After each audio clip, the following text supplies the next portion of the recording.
was 12 years old and I was playing on the basketball court, and out of nowhere I had a really hard time catching my breath, and I got a really big migraine, and this is like in a span of 20 minutes.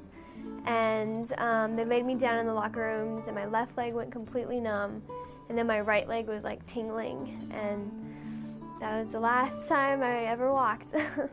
It's interesting because when you're in this situation, you don't think life does go on. You know, you are faced with so many different challenges that were once so easy and so simple that, you know, just being able to put a shoe on, you know, in the morning, or brush your teeth. I mean, everything I do now is different. You know, now dressing myself, bathing myself, you know, putting my hair up, all the little things that really make life interesting kind of changed all around.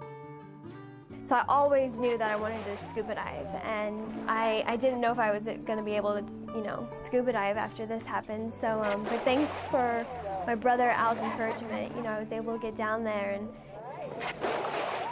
just the freedom of the water, and just, you know, not being in the chair and just being down there is a whole nother world. And I really wanted to share that with other people, and so that's why we created the Cody's Great Scuba Adventures. And it was just so cool to see so many people who are just like me, whose, you know, their lives have been changed, and then for them to be able to go scuba diving and to think that life does go on, you know, is really inspiring to see.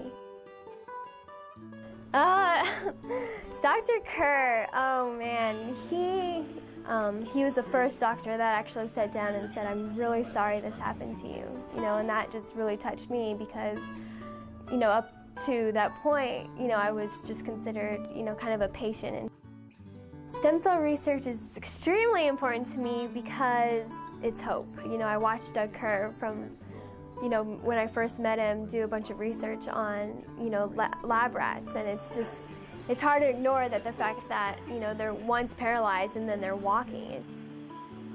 Without Project Restore, I don't think I would have as much hope as I do now. It further extends, you know, what we're all waiting for, and what we're all hoping for in the end is to walk again. My dream is to cure transverse myelitis and paralysis. That's a pretty big dream, but I think that if we could go to the moon, you know, there's no way we can't cure, you know, transverse myelitis. It's right here in our hands, and we just have to really, you know, think about other people, I think, and have more compassion for things like Project Restore. You know, we're all in this world together, and, you know, if something bad happens, you know, you kind of keep your chin up and hang in there.